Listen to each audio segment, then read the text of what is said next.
Hello, everyone, and welcome to the W2 Amigos podcast, where we talk about passive investing, real estate, and all the money moves that you can make while working your W2 so you can establish your financial freedom and your independence. Here to talk about their W2 journey, your hosts and, of course, amigos, Xavier Marin and Nick Coulter. Edit that little piece out. Fuck that up. You got that. All right, what's new with you?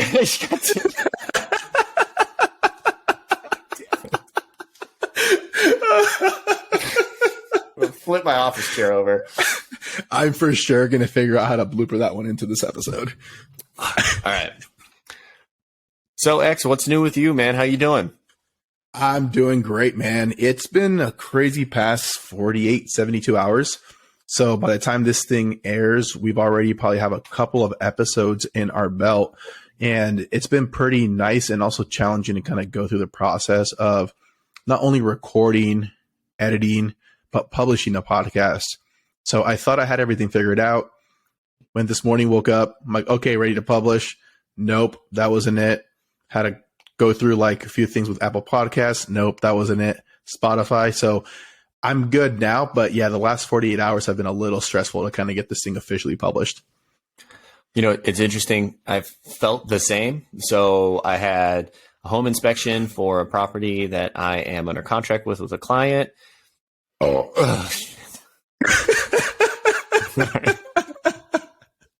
no avoiding that one, dude. More Dr. Pepper. I know. All right. Okay.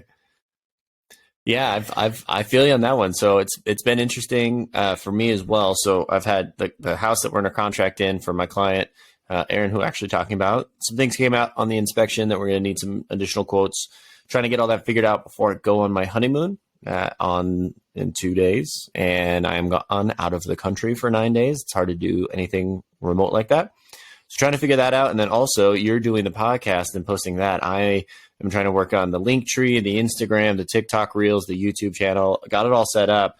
Now I need to figure out another channel manager to be able to post all of the videos that we have. So pretty exciting that we're getting the momentum. By the time you guys listen to this, they will be up.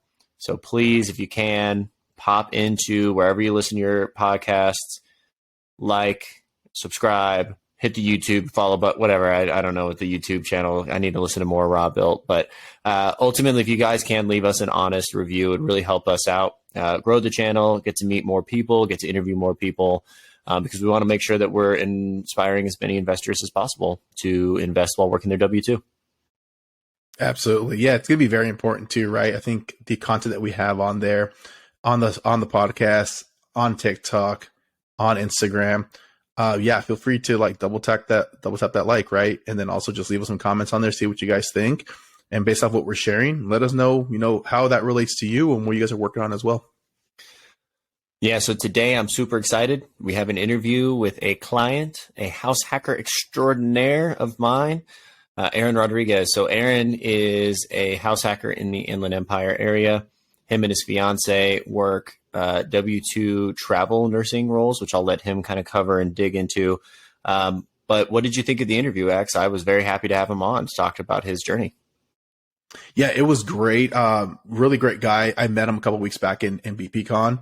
And I think it was really cool him sharing his story, how he accidentally pretty much started house hacking, right? So he didn't purchase his primary resident with the intent of renting out per room. However, him and his fiance saw the value in it, rented out, started off with one room. Things took off from there. Then that kind of led to a short-term rental, which now led to another primary residence. So it was really cool to see kind of like how his story kind of developed over time just by acquiring the first property without even thinking about house hacking it.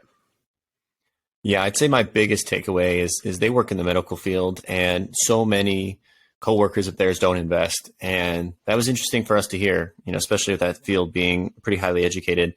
And I'd say the second thing is I'm just really impressed with him and his fiance Jonica's, strategy, support, open communication. I've been working with a couple clients, and I would tell you as a tandem, they are the most active communicators between each other on their goals and what they need to balance out to get things done to be successful.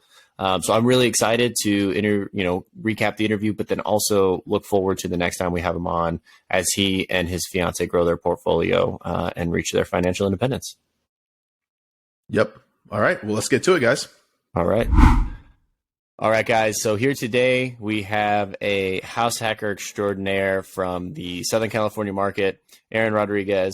A little bit of background on Aron. He is a W-2 employee and is working in the travel nursing field right now, making an absolute killing there, and then really utilizing his W-2 to put him and his fiance in a position of financial strength as they invest. He's got an interesting portfolio. I'm super excited for what he's going to share with us because he was able to accelerate his income as his fiance was able to do the same thing. So I'm really excited to talk to you guys a little bit about that and then get him introduced on the show. So without further ado, I'll introduce Aron. What's going on, man? How are you doing? What's up, guys? Thanks for having me here. Happy to be here. Absolutely. We're super pumped to have you here, Aron. So very exciting. Aron is our first interview outside of ourselves interviewing just to get to know the W2 amigos. So Aron is our first amigo on the podcast. Very excited to have him. I actually met Aron on Bigger Pockets. So we just bumped into each other in the forums and we're actually kind of working together on some cool stuff. So pretty excited to have him introduce himself. But I'd love for Aron to kick it off and tell us a little bit about his investing journey and his W-2 journey. Yeah, so I'm Aron. I'm a traveling radiology tech. I was working at UCLA for a little bit and moved to Riverside on December 2021. And then I wasn't even into investing at that point. We were just, me and my fiance were trying to get our primary residence, which took a long time during 2021. Back in those times, there was a frenzy of buyers buying way over asking price, waiving all contingencies, but we were able to land that property. We did go over asking price, but we were still able to get an appraisal of over $20,000 on that property. And from there, I realized the power of real estate. We got equity, instant equity, great home. And from there, I started learning about, real estate investing. I got into Brandon Turner, David Green, and picked up those books. And from there, I went on. So you had never heard of the term house hacking before you bought your first house? Never. That's interesting. So, all right, so you bought your first house and maybe arguably the hardest time to buy a home, you and your fiance together. People are going crazy. I wasn't a realtor at that time, but man, I'm glad I kind of wasn't. That would have been a pretty insane couple of months. So you got the property, you landed it. I kind of know the story, but how did you, after you stumbled across that education phase, how did you figure out what to do with that house to start to, house hack it a little bit? Yeah. So when when me and my fiance started doing travel, I had to find housing myself. So I thought, man, if we could rent out our second floor, which we don't really use, then that will provide us some income and, provide for the mortgage expenses that we have. And that's been a huge difference and, allows us to use that money to reinvest into real estate. That's awesome. So you used your W-2 to buy the home. You transitioned from your W-2 into the travel nursing realm. So you, I would imagine, got a substantial bump in pay. Am I wrong on that? You're correct. And I'm imagining that substantial bump in pay allowed you to kind of do some different things. So you started saving with the house hack. So walk us through some numbers. So what was your purchase price on your property? What was your PITI? And then what are you renting that upstairs out for? Yeah. So the asking price for that home was $530. And Jonathan, who was in the mastermind for Xavier's group, he has a rental property that's 2 houses down. And so I sent it to him. He's like, hey, there's this house I want to put an offer on. He's like, yeah, you know what? It's a great neighborhood, very quiet. So it was asking for $530, and I didn't want to lose it. So I said, you know what? We'll go in at $560, $565. I think we went with $565. We got that offer accepted. We weren't able to. We had all contingencies because we had a great owner working with us. Her daughter was in the medical field as well, so she really helped us out. Um, we got it under contract, 565, got the appraisal of 585, and I think our mortgage is at 2,800 right now. Nice. So 2,800. So I was going to ask real quick, how did it feel going through the motions of buying that first house, and then when closing, realizing that off the bat, like your net worth went up 20 grand just by purchasing that property? Yeah, so there was a lot of emotions going on because at that time I was brand new. I was like, man, I don't know what's going to happen. I don't know how this is going to go, you know. So the whole process was very tough, I think. But from learning that I got that appraisal at 585, I was like, holy cow, you know, I got 20K right off the bat. And this is our primary home, great neighborhood, got away from LA, which I don't miss. And it was a great feeling, you know. So we're all in at 2,800 for PITI. What are you getting for that upstairs rent? Right now, we're renting out to one traveler because I had a compromise with my fiance. We were just gonna rent out to one traveler, and we were renting it out for $1,500 a month. So you're going and you're only paying $1,300 on your mortgage. Correct. As two young, dual income, no kids, engaged, probably pulling in, I would imagine, a really high salary. So you've been able to stack a significant amount of cash in that time. Correct. That's awesome.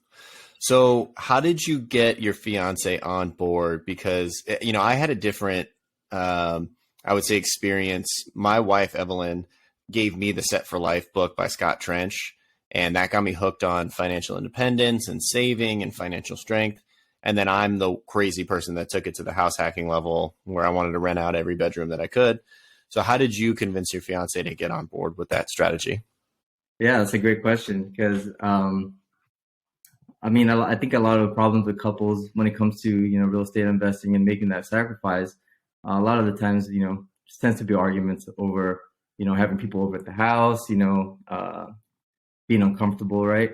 But, you know, I talked to her about our long-term goals and how we can accelerate that and be able to retire at a certain age.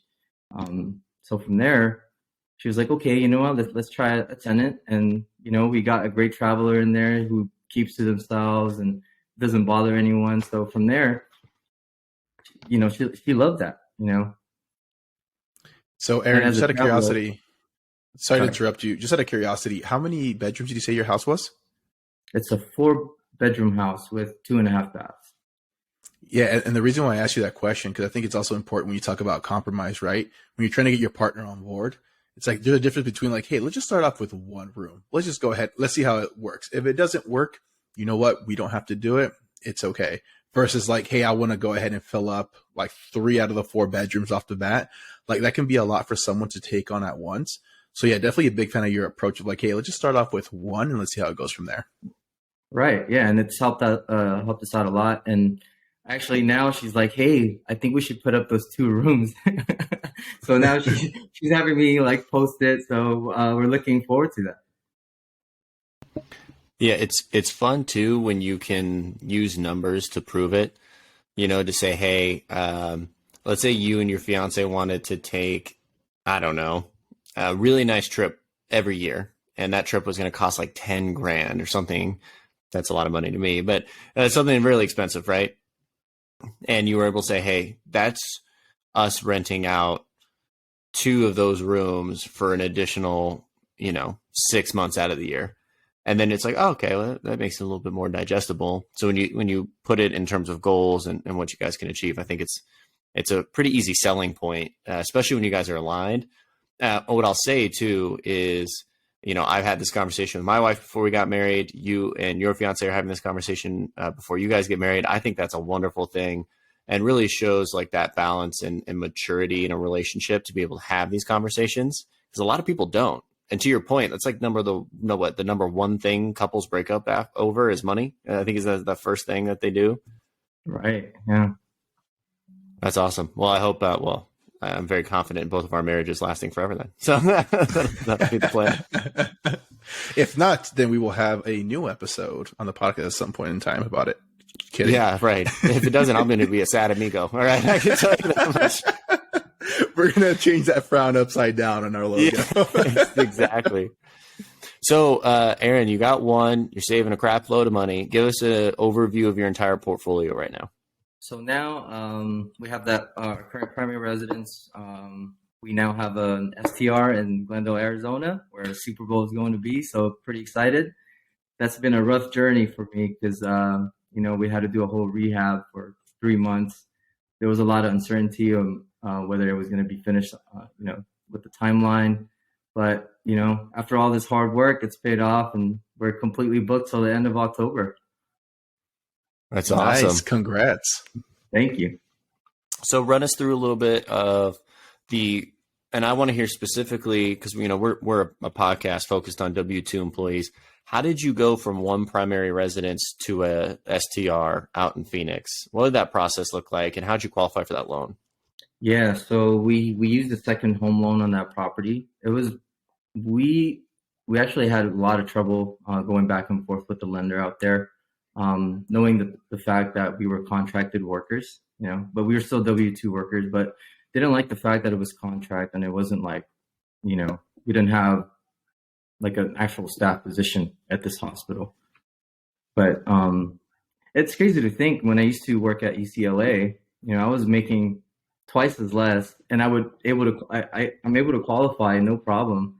And when I get into this travel contract where I'm getting double the pay, it's like, oh no, we don't like that, right? So that was kind of a tough situation there, but we pulled through and we got it to work. Yeah, lender's going to be funny that way, right? Right. Yeah, I was going to add, when we were at the Bigger Pockets conference, I remember AJ Osborne talking about when I think he had, I don't know how much in the bank, like probably easily $1 million, something like that. And he went to go purchase his primary home for like, I think 600,000.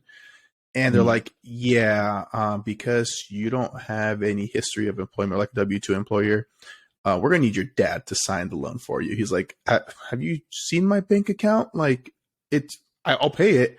Like, no, we're going to need your dad to co-sign the loan. So to your point, like, yeah, it's really odd sometimes where, that's why the leverage of having a full-time job or having a W-2 really pays off. Even though for those that, have all that money in the bank, if you don't have it, there could definitely come some difficulties with it. Right. And I think my advice to new people investing in real estate is keep looking out for these lenders and keep asking questions, be in the forums, because when you network, you'll find the right person for your situation. And that was the point I wanted to drive home after this is, everyone always gets one referral, and it's like a lender that their agents worked with or that their family worked with. And, it's like, oh, you got to use this person. They're amazing. You got to interview and you got to ask around. And I say this from experience, working with some folks that have had, contract work transition or gone from fully employed and then self-employed, and they've only been self-employed for a year. It's a little bit more difficult to qualify for loans, but if you find the right lender, there's a little bit more creativity they can offer to that point. So, Aaron, I know, because I'm working with you to buy your third house hack, that you are under contract for a third house hack in the Moreno Valley area. So talk to us a little bit about that, what that process is looking like right now. Yeah, so we just got our inspection today. There were some things that came up that, I wasn't ready for, but at this time, I think it's perfect because we're able to negotiate with the sellers. We have a lot of power, with this current market. So I'm excited for that. So it's not a terrible time to invest in real estate, as everybody says. It's definitely not. Yeah. So I would say, I'm working with Aaron on this, and there is some, we'll say some TLC, some light cosmetic work, maybe a little bit of electrical needs to be touched up in the house. And it's interesting because you can look at it in two ways. You can look at it one way, I need to get out of here, this is terrible. Or you can look at it in the way an investor does. And I think that's what a lot of people are afraid of. You look at the deal and you say, okay, I can live in it. I can live for free. And then after I live for free, I can move out and make $1,500 a month. give or take in California, which is not too bad in my opinion. But we can use, intelligent contractors to give us quotes on what damage or work needs to be done, and then use that information to go back to the seller and say, hey, this work needs to be done in the home. I would like a discount of this much and more, and additional concessions than the ones we've already negotiated. So I think that's a super important thing, because a lot of W-2 investors, I think the easiest way for them to start out investing is to get a house hack, because it's twofold. One, Aaron, you're eliminating your housing expense for the most part. And then two, you're able to learn how to be a landlord on training wheels, which I think is the easiest way. And that was a question I was going to ask you. You buy that first house, you have it set up, and you're doing furnished finders upstairs. Right. If you hadn't have done that, do you think you would have the confidence to go out and buy that short-term rental in Phoenix? No, not at all.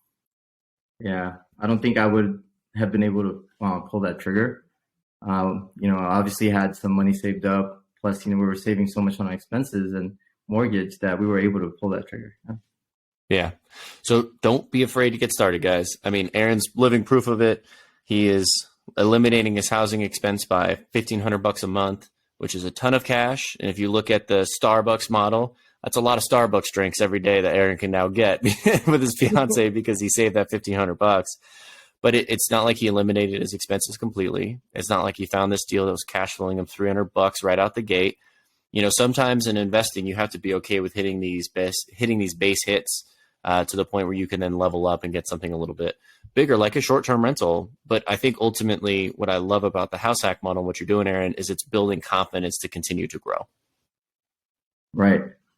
Hey, Definitely. Aaron, quick question for you. So when you purchased your primary, of course, you're house hacking it, you're renting the upstairs. Did your lifestyle change at all in terms of, your spending habits, whatever that may be? Because typically what we see sometimes when folks start saving some type of money or see an increase in pay, they go ahead and start either buying, either that new car, whatever that may be. How were you able to kind of continue to build that, or even avoid kind of like the lifestyle creep that we talk about?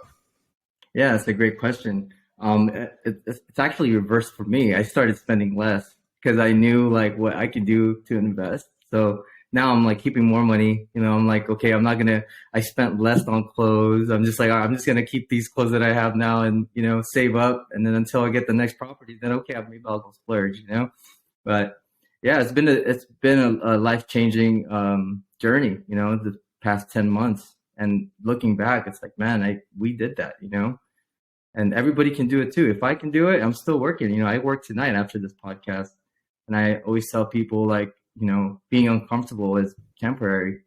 You could always move past that. The next year you can move, rent out that house fully. So. Yeah, that's awesome that, to your point, you kind of flipped where you went to like, once you acquired that house, you're like, actually, this is doable. Let me continue to save more. And Nick, I kind of feel like that was kind of like your transition as well, too. Because I think over time you did become a saver. But then once you purchased your first house and you started to see that income coming, you're like, oh, if I continue to save even more, like that's going to just propel my next home that I go ahead and acquire. Right. Yeah. Aaron, I know you were saying you spent money. I spent every dollar I made, to the point where when we got our first house, I didn't have much because the 6 months before I decided I need to save. So I paid off my student loans, my car, and purchased the down payment on the house, and bought my wife's engagement ring, which was like a total of $65,000 worth of expenses, roughly. And I paid all those off within like 6 months. And then we started house hacking. And so that should have been my like reprieve moment. Like, oh, I don't pay for a mortgage now. Instead, I doubled down and just kept the same lifestyle of like, I got to pay off all this debt, but I didn't have any debt. It was just going to my savings account, just piling up until we could eventually put it down on this house in San Diego. That's awesome, man. Congrats on that. Thanks. I'm just trying to get like you. You got 3 properties. I'm the rookie here. All right. I'm 1 under contract on a second.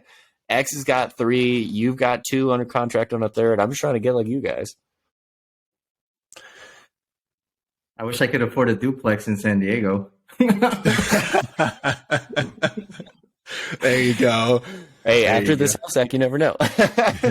But, just real quick to add on to Aaron's comment, though, it's 2 things. One is, the importance of, I think, quality over quantity. though, right? Because you have folks that like, I have 10, I have 15, I have 20 units, but I'm curious to know what is the cash flow for those 10 or 20 units sometimes, right? Because sometimes people just acquire either for the appreciation, which is fine, but sometimes people acquire the amount of units just to say that I have X amount of units, right? To where sometimes when you have people that have 2, 3, 4, depending on their strategy, they're either saving more or cash flowing more than those individuals that have 10 to 20 units, right?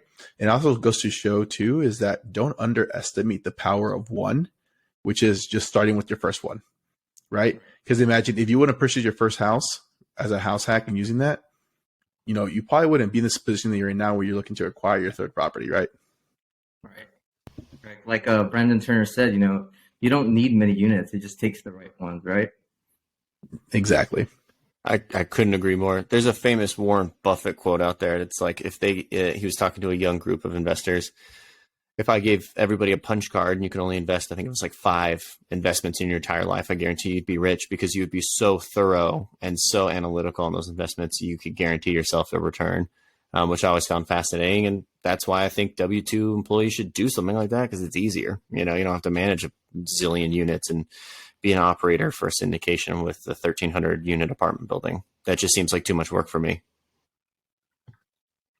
So we're going to transition here. We're going to ask you some of our standard questions, Aron. So we have a couple that we'll go through with a fun little would you rather question at the end. But Aron, talk to us a little bit about how your W-2 has allowed you to go after your financial goals. Yeah, so transitioning into the travel world and the healthcare really accelerated our investing because now we're getting paid double. Even though it's a little more sacrifice, I have to travel down to San Diego to work, but if you're willing to do these things to accelerate yourself, and it's a powerful tool. So the past 10 months, we're now in the third property. So if I can do it, everybody can do it. And I tell everybody that I come across, in the healthcare field, like a lot of these guys, are getting high wages, but it's like they're renting and they can't really afford like to buy a house or just the regular normal things, and I just tell them like save your money, try to do a house hack, and from there you can have a better life, and think about things in long term, right? So once you sacrifice now, then you'll set yourself up. Yeah, and I think also looking at things holistically, right? So you're saying that you're essentially you're commuting to San Diego, but this job is paying you more, meaning that I'm sure you did the math of like, hey, how much is the commute? How long is it going to take me? What's the price on gas and everything too? And it still made sense for you to pull that trigger to be able to say like, yep, this makes the most sense for me. It's going to take some sacrifice, but ultimately it's going to help accelerate to get you to that next level. Yeah, definitely. And me and my fiance are doing the same thing because we know we have those goals together. And as long as you guys are aligned, then, the world is yours, right? I find it super interesting in the medical field. Not a ton of people are doing more investing because it's a highly educated field, highly specialized. You have to go to school for quite a long time to do that stuff. I guess sometimes it just boils down to maybe what and maybe it takes someone like you, Aron, bumping into somebody else in a hospital or, I don't know, at a conference or something like that, or maybe at a different university that you've been at to just convince someone to look into how to become a small-time investor and still work a W-2. Yeah, and it's been cool. I was talking to John about this because we're both in healthcare. That we've been like that source of like real estate talk in our departments, and I think it's so awesome. Everybody's just like, "Hey, how did you do this? How did you do that?" And just providing that value to other people, it makes me feel really good. That I went through that experience, and to be able to, give people that kind of value, I think it makes everything worthwhile. What's one of the things that you would do differently with your W-2 income? What I would do differently with my W-2 income, I wouldn't change it for a thing. I would just keep investing this money like I'm doing now, and I think I'll be good in the long run. Nice. So what do you think is one piece of action that a listener can take after listening to this podcast here?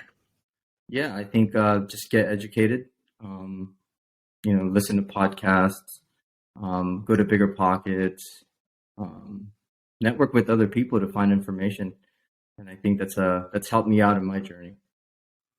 Yep, absolutely. And I think too, right, not underestimating the power of networking and talking to people. Sometimes in the very beginning, it can feel either a little overwhelming, or you kind of have that imposter syndrome of like, hey, let me talk about real estate. Let me talk about what I'm doing, right? Because sometimes you'll feel very foreign to individuals around you.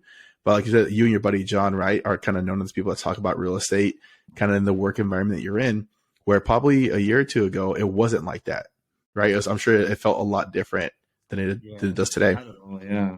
I was that person. It's like, how do I do this? How do I even, just as simple as like, how do I find a lender, or how do I run the numbers? I went through like hundreds of numbers online. I was finding houses and okay, let me see if this works. And I went through hundreds of those. So you just got to be willing to do it. Yep. And that's a great point that you said about imposter syndrome, because I met you in VPCon, and I was there with tons of investors, like high level investors, sitting at a table with these guys. And I had that feeling. It's like, man, like I'm here sitting on 3 properties and these guys are doing syndications and like funding all these properties. And I was like, wow, like it was an amazing experience sitting at the table with these guys, because I learned so much and I was able to network and exchange contacts with these guys. Yeah. And that's one of the biggest things there, Aaron, is there's always going to be a bigger fish, right? There's always going to be where you feel like, oh, wow. Like, for example, you're probably like, okay, well, X is doing these things. Yeah. But at the same time, when I was at BBCon talking to certain individuals, I was like, geez, these guys are on another level. And I'm sure those guys are like in another circle, like, oh my God, I'm not doing enough. So I think it's very important to just take a look at kind of where you're at. Like, hey, how do I continue to work on it? How do I continue to develop? How do I continue to network?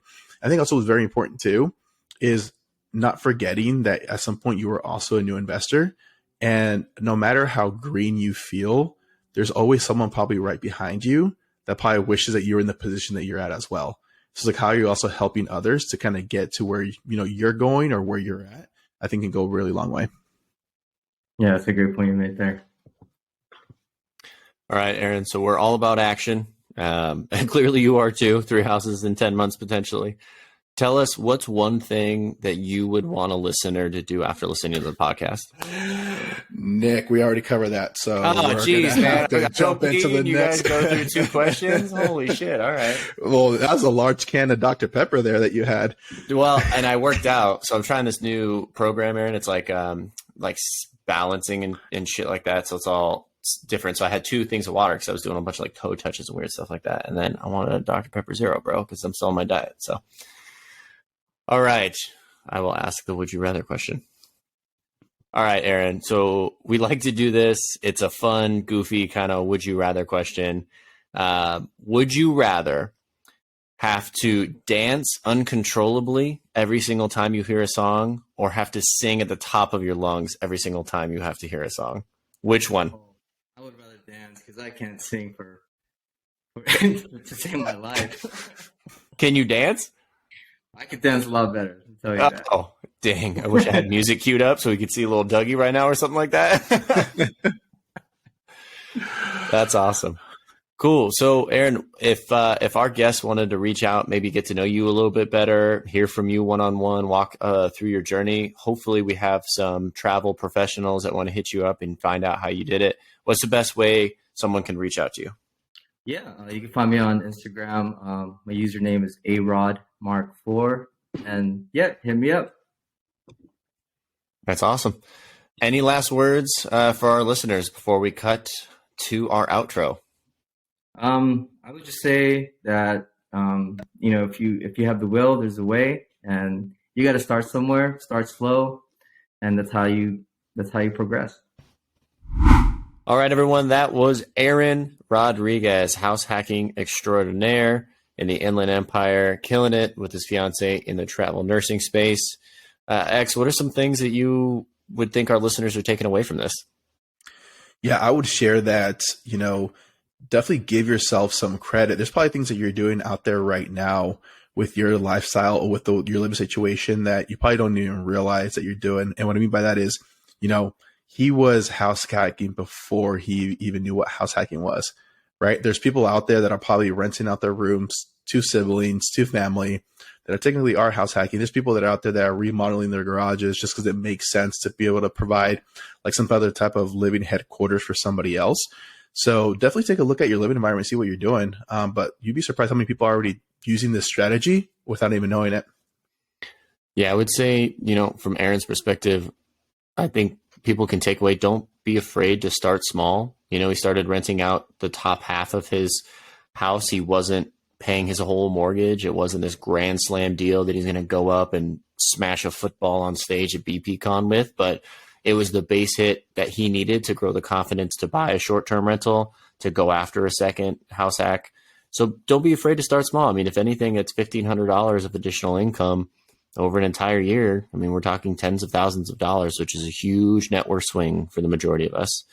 So guys, if you really liked the episode, please leave us an honest review on Apple Podcasts, Spotify, or Google Podcasts. Anywhere that you listen to your podcast, we got you. We will be on there on the W2 Amigos. For our socials, you can find us there at the W2 Amigos on YouTube, Instagram, and also TikTok. For myself personally, if you're trying to get a hold of me in the Southern California market, I'm the Five Family at the Five Family on Instagram and TikTok. And then X is at Instagram, Xavier Marin _. And also he is committed. He's starting his TikTok as well, guys. So he might be on TikTok, be able to interact with you all. So hit his For You page, get on there so he can see you guys. And with that, everybody, we look forward to seeing you next time.